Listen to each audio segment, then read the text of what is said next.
नमस्कार। आप सभी लोगों को बसंत उत्सव की, कलर फेस्टिवल की, स्प्रिंग फेस्टिवल की बहुत बहुत शुभकामनाएं। आप लोग अच्छे से रहें और इस जगत के साथ, परम पुरुष के साथ अपना संपर्क और अच्छी तरीके से समझ पाए और आप लोगों की विकास हो। विभिन्न रंगों से सुसज्जित इस जगत के साथ हम कैसे सटीक व्यवहार करें, कैसे इसकी सुफल ले और परमात्मा के साथ जो हमारी संपर्क है इस रंगों के माध्यम से हम कैसे उसको पहचानें। आज हम लोग यही चर्चा करेंगे। वीडियो थोड़ी लंबा भी हो सकता है, मगर बिना स्किप किए देखे हो सकता है इस वीडियो से आप लोगों को एक अलग दृष्टिकोण, एक अलग दिशा मिले जिससे आप लोग बहुत लाभान्वित हो। तो आइए वीडियो को शुरू करते हैं।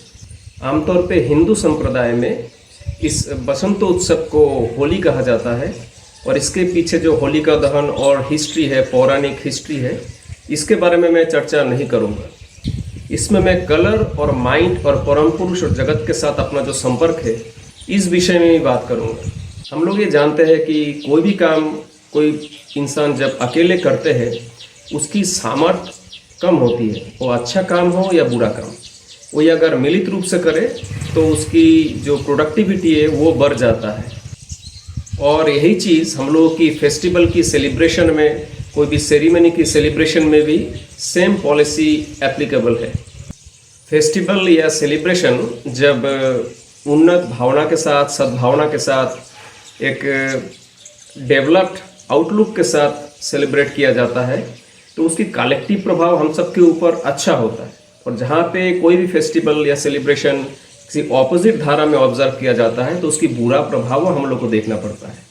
हम लोग आमतौर पे देखते हैं कि जो वेस्टर्न सिविलाइजेशन से सेलिब्रेशन की आई, न्यू ईयर हो, किसी का बर्थडे पार्टी हो, इस सब में वो लोग अल्कोहल, लीकर, ये सब की प्रयोग करते हैं और इसकी प्रभाव हमारे शरीर, मन तथा मानस आध्यात्मिक विकास में भी बहुत बुरी तरीके से होता है, जिसके कारण हम लोग की जो कलेक्टिव सेलिब्रेशन की सुफल है वो हम ले नहीं पाते, बल्कि इसका विपरीत कलेक्टिवली कोई इविल फोर्स की या इविल वे में सेलिब्रेशन करने के कारण हम लोग की डिजेनरेशन भौतिक एवं मानसिक रूप से भी होता है।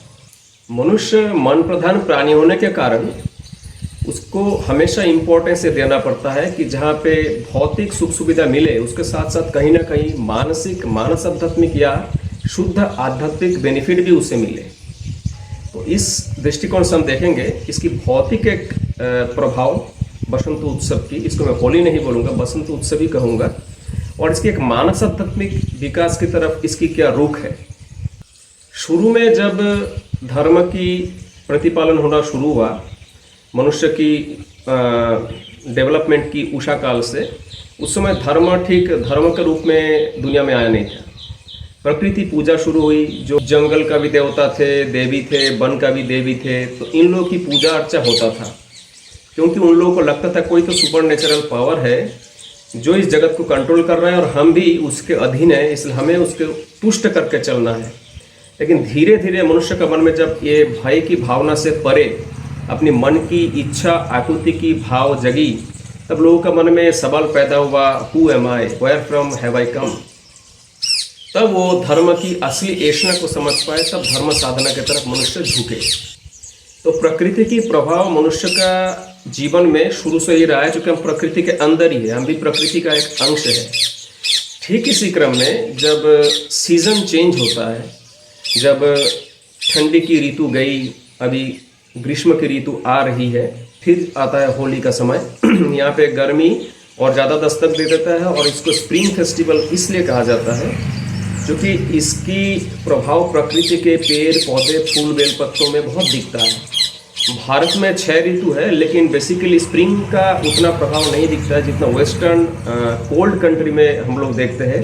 पेड़ पत्ते धीरे धीरे पत्तों से लगने लगते हैं, सजने लगते हैं। तो इसकी प्रभाव हमारे मन के ऊपर बहुत गहरा होता है, क्योंकि हम सीजन के हिसाब से मन के भी हमारे अंदर बदलाव आता है, हार्मोनल सिक्रेशन में बदलाव आता है। गर्मी था, ठंडी हुआ, हार्मोन के सिक्रेशन में चेंजेस आएंगे। तो हम लोग इसी तरीके से इस दुनिया को एक्सेप्ट करते हैं, इसके साथ इंटरेक्ट करते हैं, इसके साथ रिएक्ट करते हैं। तो बसंत उत्सव का इसलिए भी एक मायने रखता है कि हम प्रकृति को फिर से उसके पूरे फले फूले रूप में उसको स्वागत कर रहे हैं। और इस सुंदरता को व्यक्त करने के लिए हम कलर से भी सेलिब्रेट करते हैं।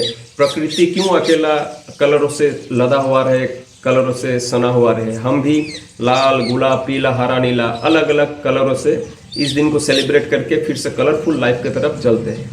ठंडे का दिन संकुचन दिखाता है और जो ग्रीष्म का दिन है वो प्रसरण दिखाता है। तो हम लोग फिर से अपने आप को व्यक्त कर रहे हैं, दुनिया में अपने आप को फैला रहे हैं और कलर से हम उसको स्वागत कर रहे हैं। ये हो गया कि इसकी भौतिक और फिजिको साइकिक एक्सप्रेशन, साइकोफिजिकल भी इसको हम लोग आउटलुक कह सकते हैं। लेकिन मैं पहले ही कह चुका हूँ कि सेलिब्रेशन में कल्चरल लिगेसी रिफाइनमेंट होनी चाहिए। अगर हम सेलिब्रेशन के ज़रिए मन को ऊर्ध्वगति नहीं दे रहे तो हम वहीं पे ही नेगेटिव इन्फ्लुएंस की तरफ, अधोगति की तरफ चले जाएंगे। जैसे इस बसंत उत्सव में लोग रंग खेलते हैं तो आमतौर पे सोसाइटी में एक डिवीज़न है कि मर्द मर्दों के साथ खेलेंगे, महिलाएं महिलाओं के साथ खेलेंगे। और ये चीज़ बहुत ही सुंदर तरीके से आनंद मार्ग की जो समाज शास्त्र है इसमें बहुत ही सुंदर तरीके से विवरण दिया गया है, जो गुरुदेव श्री श्री आनंदमूर्ति जी के द्वारा दिया हुआ है। क्योंकि उसमें रिफाइनमेंट, एक सेंस ऑफ लिगेसी है। और जहाँ पे समाज में हम लोग आमतौर पे देखते हैं कि वेस्टर्न सिविलाइजेशन के एक्सेसिव प्रभाव के कारण हम लोग भारतीय परंपराओं के सेलिब्रेट करते तो है, लेकिन इसमें नंगापन, गंदापन आ गया है। आज के दिन बहुत सारे दुर्घटनाएं होती है, बहुत सारे अनहोली हैपनिंग्स ऑकर करते हैं। इसके पीछे हम लोग की दृष्टिकोण बहुत ज़्यादा मायने रखता है। और आमतौर पे ये दिखा जाता है कि मर्द लड़कियों के साथ खेल रहे, लड़की पुरुषों के साथ खेल रहे। इसमें जो सामाजिक एक शिष्टाचार है उसकी उल्लंघन होती है, जिसके कारण क्या है कि म्लेच्छता समाज में फैलती है, विकृतता समाज में फैलती है।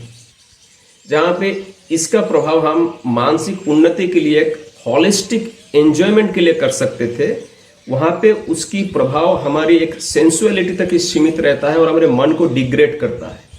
आज के डेट पे लोग बहुत जगह में शराब पी के धूत है, कोई क्या करके धूत है, तो वो अपने जो मानसिक कुत्सा है, मानसिक जो कुत्सिकता है उसको व्यक्त करने के लिए ऐसे फेस्टिवलों को सहारा लेते हैं और पूरे फेस्टिवलों की जो एक सुंदरता है, एक ब्यूटी है, एक एटिकेट है, इसको ध्वंस कर देते हैं। आनंद मार्ग की शास्त्र में इसकी सुंदर तरीके से व्याख्या है, किस तरीके से एज ग्रुप के लोग सिमिलर एज ग्रुप के साथ होली खेलेंगे, बच्चे बच्चों के साथ खेलेंगे, अगर बड़ों को साथ खेलना है तो उनको चरणों में गुलाल देंगे। फिर किस तरीके से गुरु को अपना सबसे प्रथम रंग वर्णार्घ दान के रूप में गुरु को समर्पित करेंगे, उसको आशीर्वाद स्वरूप ग्रहण करेंगे। तो ये कल्चर भारतीय परंपरा को, भारतीय सनातन धर्म की, असली सनातन धर्म की, भागवत धर्म को, परंपरा को बचाने की सर्वोत्तम उपाय है। आप लोग आनंद मार्ग की शास्त्र विधि से इस बसंत उत्सव को सेलिब्रेट करिए और समाज को डिग्रेड होने से बचाए तथा अपने आप को भी आध्यात्मिक भाव से ओतप्रोत करें। ये हो गई बसंत उत्सव के फेस्टिवल को फिजिकली सेलिब्रेट करने का एक तरीका।